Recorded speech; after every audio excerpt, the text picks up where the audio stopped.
Le journal Hélène Assabi.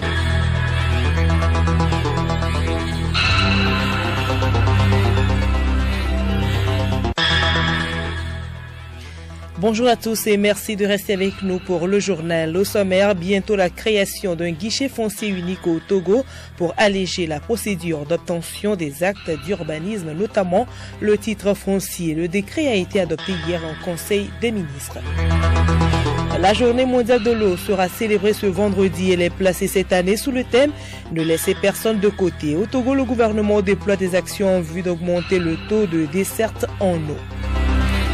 Fait hier de l'exercice maritime dénommé Obangame Express 2019 dans le golfe de Guinée, l'opération initiée par les États-Unis vise à consolider la gouvernance maritime au Togo pour la promotion de l'économie bleue.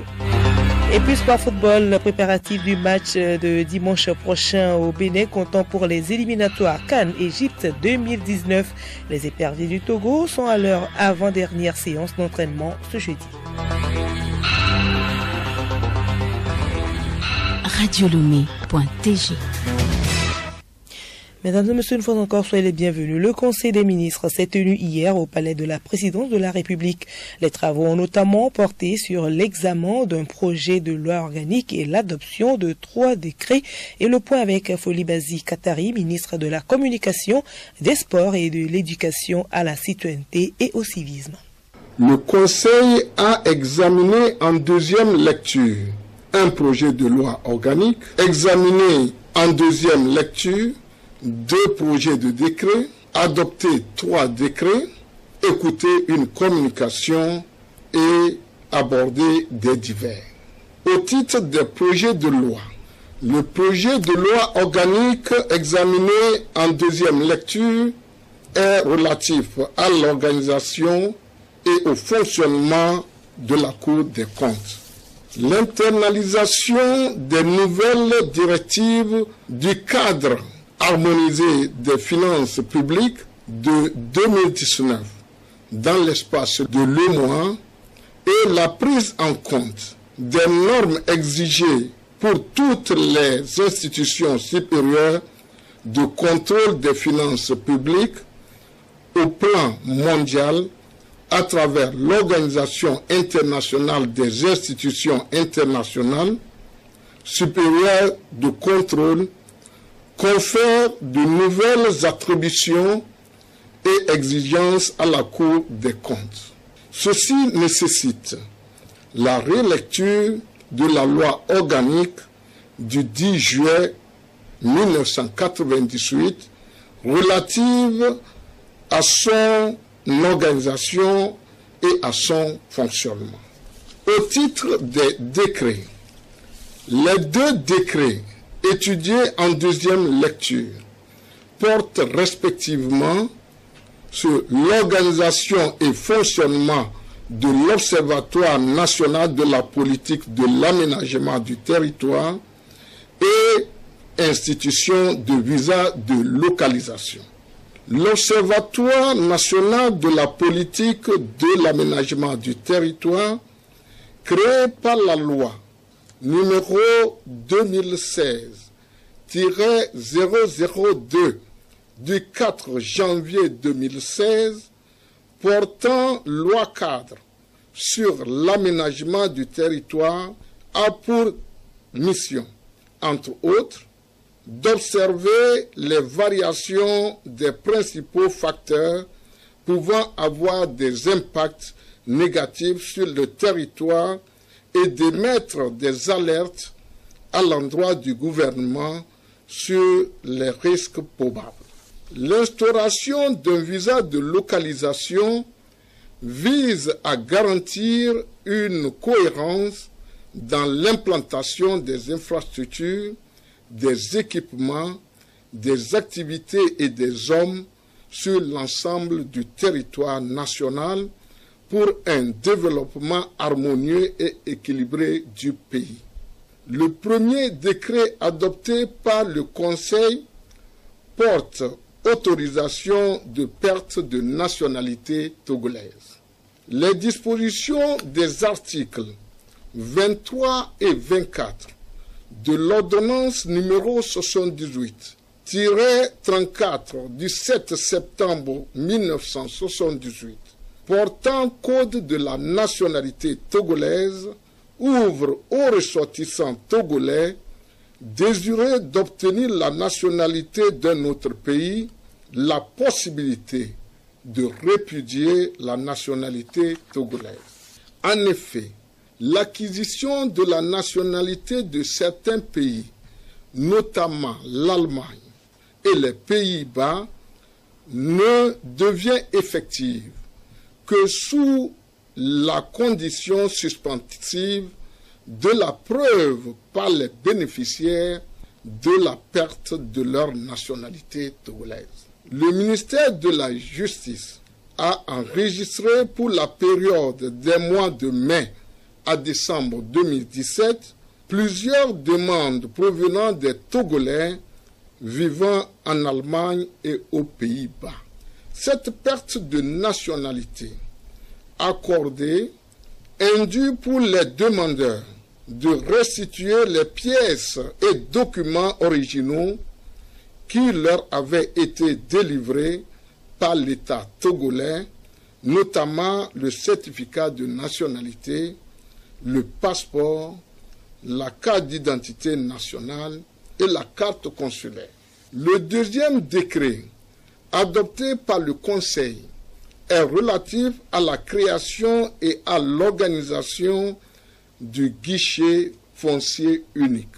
La loi numéro 2018-005 du 14 juin 2018 portant code foncier et domanial qui a consacré la refonte des cadres juridiques et institutionnels du foncier a prévu au plan institutionnel la création d'un guichet foncier unique GFU pour répondre aux besoins d'allègement et de célérité de la procédure d'obtention des actes d'urbanisme, notamment le titre foncier. Le GFU rassemble à son sein les représentants de toutes les administrations impliquées dans les formalités de dépôt et de réception des documents nécessaires aux formalités de l'immatriculation. Il permettra, à l'instar du Centre de formalité des entreprises CFE, de réduire les coûts et minimiser les risques en matière de formalité domaniale.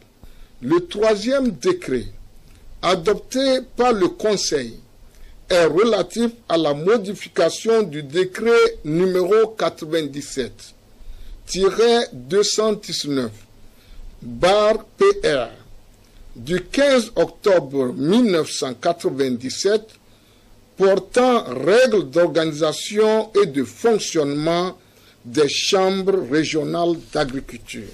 Ce décret modifie le décret numéro 97-219/PR du 15 octobre 1997 en intégrant les innovations apportées par la loi numéro 2011-013 du 27 mai 2011, lesquelles visent à rendre plus fonctionnelles et plus efficaces les chambres régionales d'agriculture à travers l'amélioration de leur appropriation par leurs membres et le renforcement du statut juridique ainsi que de la crédibilité de la représentation du réseau au plan national, sous-régional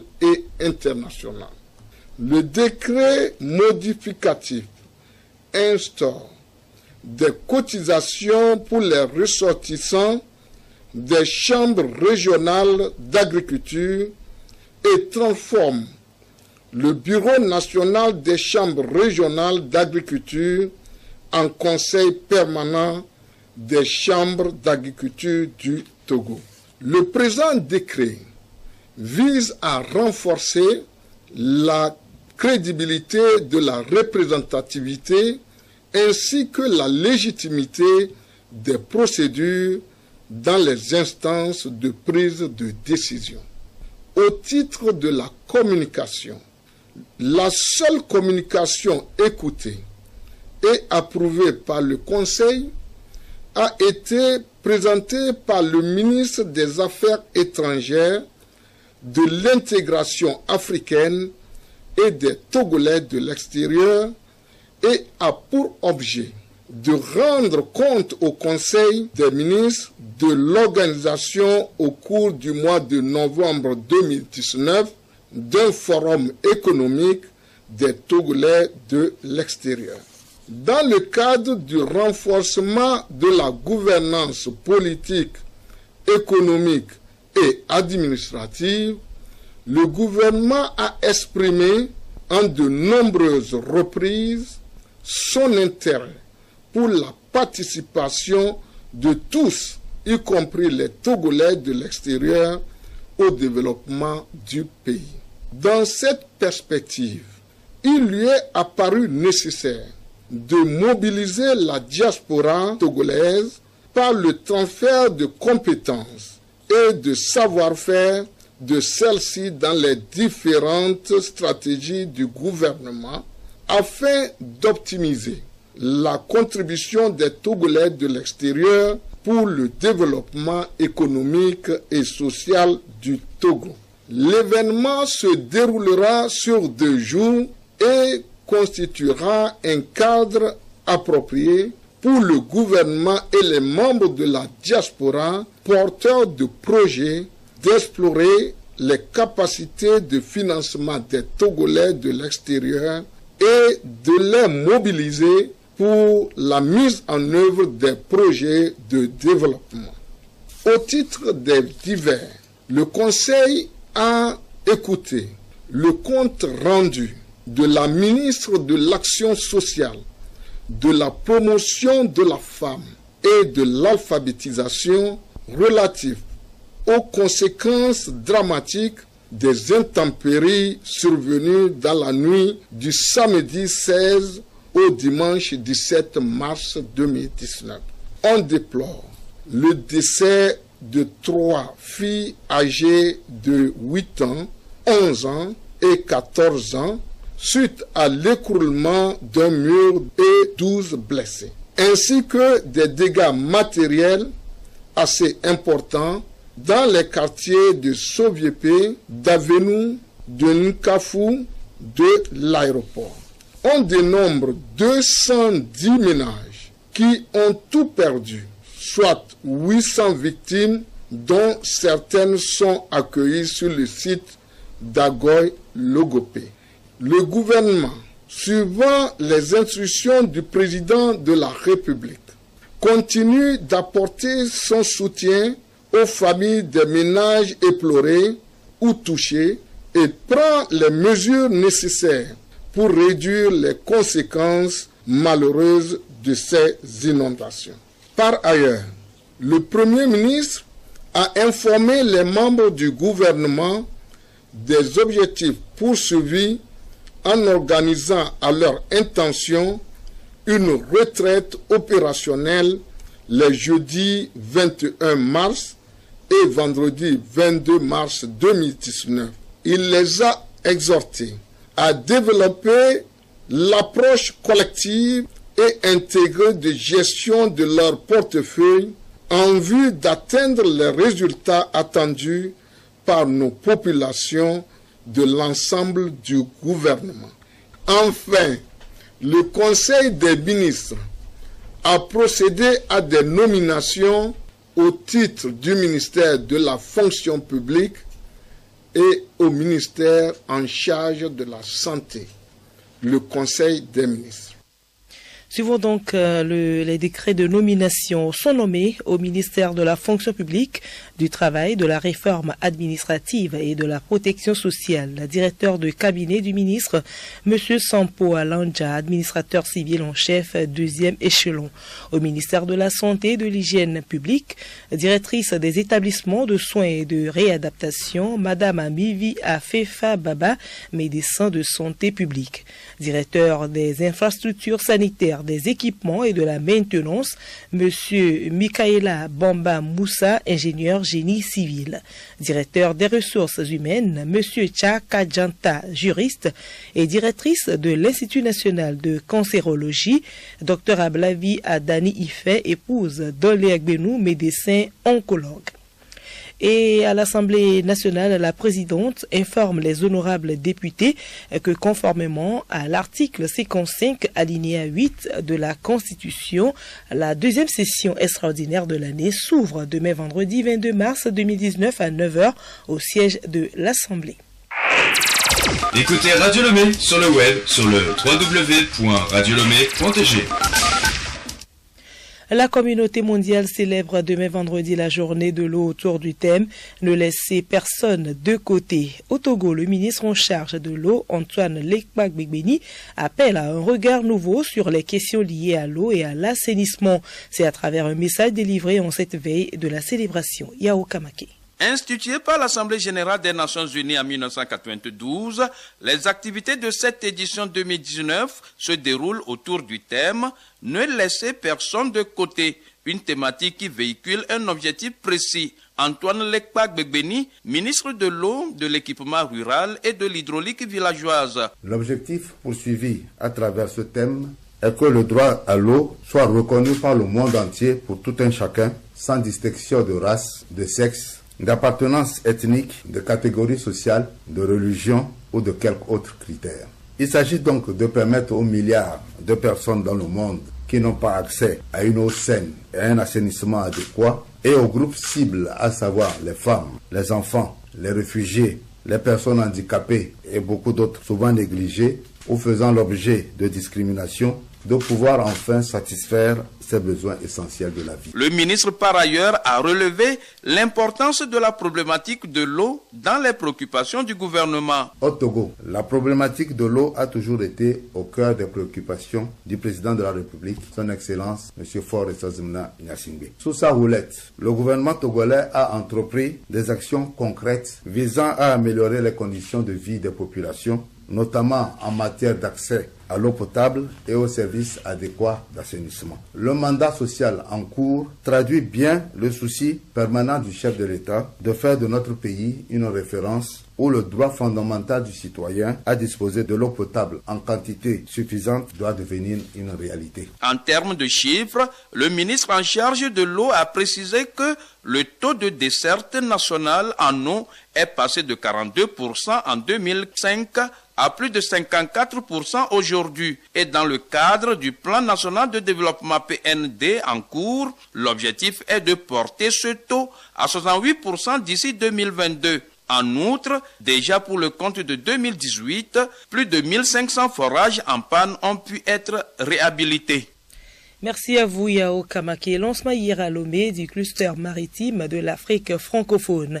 C'était au cours d'une réception au bureau régional pour l'Afrique de l'Ouest de l'OIF Brao dans le cadre de la journée internationale de la francophonie. La cérémonie entend promouvoir dans la sous-région le modèle francophone de gestion responsable de la mer et de l'action de l'État en mer. L'initiative intervient alors que le Togo vient d'adopter son plan national de développement PND qui vise à consolider la place de Lomé en tant que hub centré sur le portuaire et les services. Pour l'ambassadeur de France au Togo, Marc Vizy, la francophonie n'a plus une vocation seulement culturelle. Il faut travailler, dit-il, en transversal pour défendre l'économie bleue et la faire progresser. C'était l'occasion de créer le premier cluster maritime de l'Afrique francophone. Alors ça fait partie des différentes activités engagées par le groupe des ambassadeurs francophones. Il se trouve que je préside ce groupe pendant 2 ans et on a un certain nombre d'activités qui sont prévues, notamment des soirées, on appelle ça des cartes blanches données à un pays, à l'Institut français. On a projet de faire le premier festival de l'humour francophone, le 11 mai, ça aura lieu au Canal Olympia. Et puis la francophonie, ça n'est pas que la culture, c'est aussi l'économie. Et on a donc donné l'idée aux entreprises du maritime pays francophone de créer une espèce d'association qui leur permet de travailler ensemble. Le directeur de Brao, Eric Adja, apporte lui des éclaircissements sur les idéaux de la francophonie. Cette année, la secrétaire générale de la francophonie a souhaité que la célébration ait pour thème en français, s'il vous plaît. C'est pour souligner l'importance de parler la langue française, non seulement pour ce qu'elle a, beauté littéraire et artistique, culturelle, mais pour ce qu'elle a aussi de porteuse de valeurs scientifiques, de valeurs liées à la technologie, à l'économie, au numérique, afin que la langue française soit la langue de tous nos langages. C'est pourquoi ce thème nous invite à pouvoir parler la langue française en cohérence avec les langues locales, bien sûr, et à pouvoir enrichir le lexique de cette langue qui est appelé à porter les valeurs de la modernité à travers les différentes expressions qui caractérisent l'originalité de cette langue. Justement, dans la promotion de l'économie bleue, les États-Unis d'Amérique, à travers leur centre de commandement pour l'Afrique, AFRICOM, ont organisé un exercice maritime dénommé au Bangame Express 2019 dans le golfe de Guinée. L'exercice de simulation qui a débuté le 15 mars dernier a pris fin hier au plan national. Aruna Mola. Plusieurs thématiques ont marqué cet exercice, notamment la recherche et le sauvetage, le trafic de drogue, la pêche illicite non déclarée et non réglementée, la piraterie, le trafic d'armes et d'êtres humains, ainsi que la pollution. Il vise à renforcer les capacités des partenaires à lutter efficacement contre les menaces maritimes dans le golfe de Guinée afin de promouvoir le développement de l'économie bleue. L'exercice a été rendu possible grâce aux réformes institutionnelles et juridiques opérées par le gouvernement dans le secteur maritime au Togo pour permettre une coordination de l'ensemble des administrations impliquées dans l'action de l'État en mer. Le capitaine de vaisseau, Takunyadi Neyo, préfet maritime. Lorsque vous fédérez les énergies, vous devenez plus fort et vous avez les meilleures chances de succès. Aujourd'hui, je peux vous dire que c'est une réalité au Togo. Grâce à cette réforme et aux moyens acquis à des différentes administrations, notamment l'acquisition des patrouilleurs de haute mer de dernière génération, les vedettes pour la marine nationale et la gendarmerie, permis d'asseoir aujourd'hui une sécurité maximum dans nos eaux. C'est pour cela qu'il y a plus d'une centaine par jour de bateaux qui mouillent dans nos eaux. Grâce à cet exercice, les différentes administrations sont désormais outillées pour mieux remplir leur mission en mer, sécuriser les côtes pour donner confiance aux opérateurs économiques. Le même exercice sera clôturé dans les autres pays du golfe du Guinée ce vendredi. Nous sommes à présent dans la préfecture des Lacs où les gardes frontières et acteurs communautaires intervenant à la frontière de Sanvi-Kondji renforcent leur capacité en matière de mobilité et de protection des enfants migrants le long du corridor Abidjan-Lagos. Ils sont en formation de 2 jours depuis hier à Anéo. Abilinia Singé. Ils sont une trentaine police d'immigration, de la douane, de la gendarmerie, des postes de police, du comité, des syndicats, des transporteurs routiers de la frontière Sanvi-Kondji à prendre part à cet atelier. La formation vise le renforcement des connaissances des acteurs impliqués sur les questions de protection des enfants et jeunes concernés par la mobilité, souvent identifiés au niveau de la frontière Togo-Bénin et sur le modèle d'accompagnement protecteur de ces enfants migrants. Etienne Yao, chef bureau, Terre des Hommes Togo. Une formation qui cible un deuxième groupe de gardes frontières qui intervient à la frontière Sanvi-Kondji. Cette formation va renforcer leurs compétences pour que lorsqu'un enfant est identifié, ces acteurs qui seront formés puissent avoir toutes les compétences requises pour accompagner ces enfants-là. Généralement, dans la pratique, il y a des enfants qui sont en migration régulière. Et les forces de l'ordre, au cours de cette formation, vont renforcer leurs compétences sur l'écoute des enfants. Ils pourront écouter un enfant, comprendre son problème et pouvoir l'accompagner. Il est temps d'améliorer la situation des enfants et des jeunes vulnérables le long du corridor Abidjan-Lagos. Sur près de 2 ans, plus de 5000 enfants ont traversé les frontières. Nous retrouvons Etcheyao. Au niveau déjà des 5 pays dans lesquels le projet est mis en œuvre, notamment la Côte d'Ivoire, le Ghana, le Togo, le Bénin, le Nigeria, c'est déjà 17 000 enfants qui sont identifiés. Je voudrais préciser que parmi ces 25 000 enfants, il y a des enfants en situation de pré-mobilité. C'est-à-dire l'enfant n'a pas encore quitté sa zone, mais l'enfant a un projet de départ. Il y a parmi eux également des enfants mobiles, c'est-à-dire qui ont déjà quitté leur zone d'origine, qui sont dans les zones de transit ou de destination. Il y a des enfants qui sont de retour de mobilité et il y a des enfants qui sont affectés par la mobilité de leurs proches. Et au niveau du Togo déjà, c'est 5090 enfants qui ont été identifiés. L'initiative vient de Terre des Hommes et de son partenaire, l'Association des enfants et jeunes du Togo pour les droits de l'enfant. Le projet, qui a débuté depuis avril 2017, couvre une période de 3 ans. Merci à vous, Abidé Nyasingbe. L'Université de Kara a organisé hier une journée de sensibilisation sur la digitalisation et le LMD à l'intention des élèves du complexe Promo Sophia à Goignivé.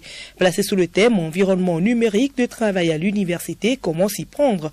Cette rencontre vise à donner des informations aux élèves pour les aider à accéder aux études supérieures avec des notions de base. Professeur Sanda Comment. Je leur ai dit de manière très simple en quoi consiste le système licence master doctorat, communément appelé LMD, qui est depuis le début du XXIe siècle devenu le système de référence dans l'enseignement supérieur dans le monde. Je leur ai parlé des caractéristiques de ce système, dont les principales sont la professionnalisation des profils en fin de parcours, la mobilité. Je leur ai parlé des contraintes de ce système. C'est un système exigeant. Pour Rignon Kossi, proviseur du complexe, l'occasion est salutaire. Il a émis le vœu de voir de telles initiatives se multiplier pour le bonheur des apprenants.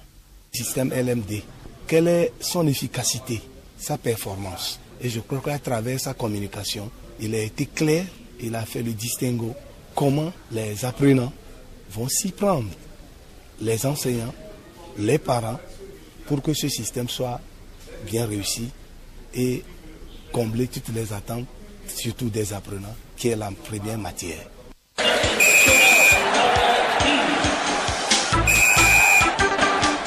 Sport football, les éperviers du Togo effectuent leur avant-dernière séance des entraînements ce jeudi. Hier, ils ont reçu le soutien du gouvernement par le biais du ministre en charge des sports qui leur a rendu visite au stade Yao Kamake.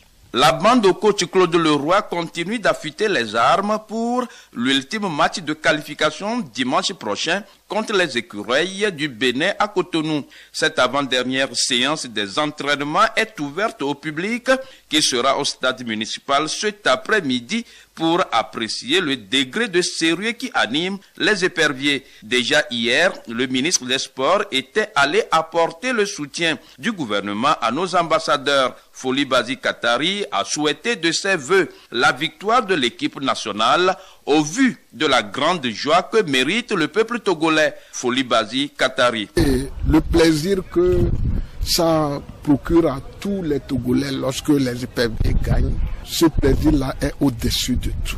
C'est la seule occasion où vous voyez tous les Togolais en train de s'embrasser sans tenir compte de leur origine ou quoi que ce soit. Démarrage hier à Lomé des championnats universitaires avec au programme le football. Le ton a été donné par le match Formatec contre la faculté des sciences humaines et de la société. À l'arrivée, la faculté des sciences, championne de l'année dernière, a dominé Formatec 2-0. Et nous poursuivons avec ce communiqué de la Fédération togolaise de football. Dans le cadre de la rencontre Bénin-Togo, ce dimanche 24 mars 2019, au stade Mathieu Kérékou à Cotonou, comptant pour la 6e et dernière journée du tour qualificatif de la CAN Égypte 2019, la Fédération togolaise de football informe le public sportif qu'il est organisé des offices religieux et d'actions de grâce suivant le programme ci-après. Jeudi 21 mars 2019 à 18h, messe d'action action de grâce à Brodaromé. Vendredi 22 mars 2019 à 13h, prière musulmane à la grande mosquée de Lomé. Et puis dimanche 24 mars 2019 à 9h, culte protestant à Pégamé.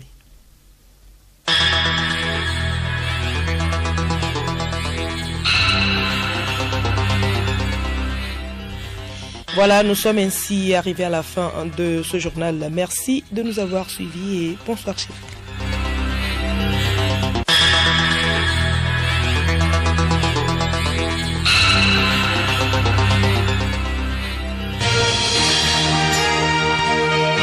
Radio Lomé, boîte postale 434, email radiolomé@radiolomé.tg.